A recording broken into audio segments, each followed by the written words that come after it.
Bonjour à tous! Dans cette capsule, je vous présente l'épée dite à la mousquetaire, portée par les fantassins français au 18e siècle et utilisée notamment en France. C'est d'ailleurs une photo d'une reproduction que vous avez sous les yeux. Les premières épées sont apparues durant l'Antiquité.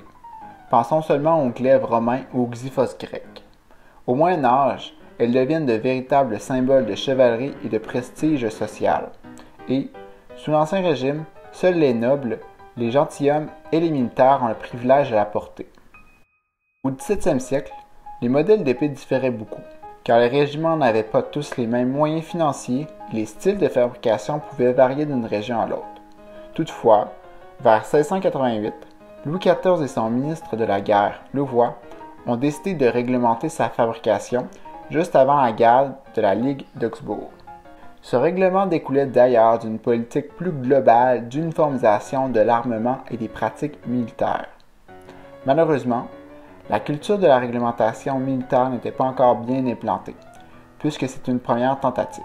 Alors, peu de régiments ont suivi cette ordonnance au début, mais, à la longue, et avec des initiatives royales de ce genre, l'arsenal français s'est peu à peu standardisé. Selon le règlement, les manufactures royales, comme celle de Saint-Étienne, qui était l'une des plus connues, devaient fabriquer les épées selon certaines spécificités. Ainsi, l'épée devait être composée des éléments suivants. Tout d'abord, le pommeau, la petite boule dorée que l'on aperçoit à l'extrémité de la garde, est surmontée d'un bouton et d'un collet, et permet d'équilibrer l'arme et d'arrêter la main. Ensuite, la fusée fondue, l'endroit où l'on met sa main, est de forme hélicoïdale pour permettre une bonne prise. Ce type de fusée était d'ailleurs très populaire au XVIIe siècle à cause de sa facilité de fabrication, mais elle sera remplacée par celle filigranée sur bois à partir de 1720 parce qu'elle tient mieux en main. L'épée que vous avez sous les yeux comporte d'ailleurs une fusée filigranée. Puis, la lame droite à double tranchant mesurant 75 cm, qui est composée du ricazo, c'est-à-dire la partie non affûtée de la lame juste au-dessous de la garde, et la soie, la partie de la lame qui traverse la fusée.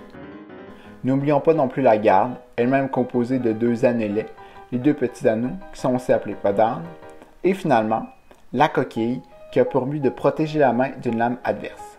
De plus, toute la monture est faite de laiton poli. Ce premier modèle réglementé, appelé à la mousquetaire, est resté l'unique modèle distribué aux fantassins jusque dans les années 1740. Par la suite, l'épée à ponta simple est inventée et elle côtoiera pendant plusieurs années le modèle à la mousquetaire. Et elle est, pour sa part, caractérisée par une lame plus longue, de 78 cm, et un pontassin, c'est-à-dire une sorte de demi-coquille, et elle ne comporte pas d'annelet. L'épée ne pouvait être portée que par les nobles et les militaires. Bien qu'elle soit un symbole de prestige, les soldats ne l'aimaient pas particulièrement.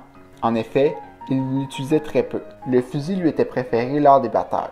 Et elle était plutôt encombrante pour quiconque doit se déplacer sur le territoire boisé de la Nouvelle-France, par exemple. En France, certains officiers critiquent aussi le port de l'épée, mais le ministère de la Guerre continue d'en obliger le port en affirmant que l'épée permet de distinguer le soldat du paysan.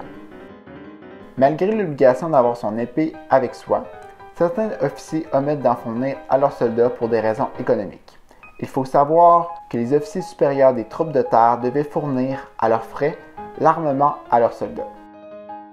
C'est donc en septembre 1763 que Choiseul, le ministre de la Guerre et de la Marine, a décidé de retirer l'épée de l'armement militaire obligatoire pour les simples soldats seulement.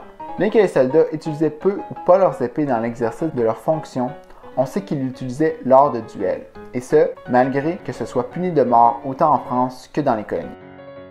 Pour leur part, les soldats au Canada laissaient leurs épées dans les magasins royaux lors des expéditions militaires, pour la remplacer par une hache ou un casse-tête plus adapté au contexte nord-américain et plus simple à utiliser que l'épée qui nécessite une certaine formation.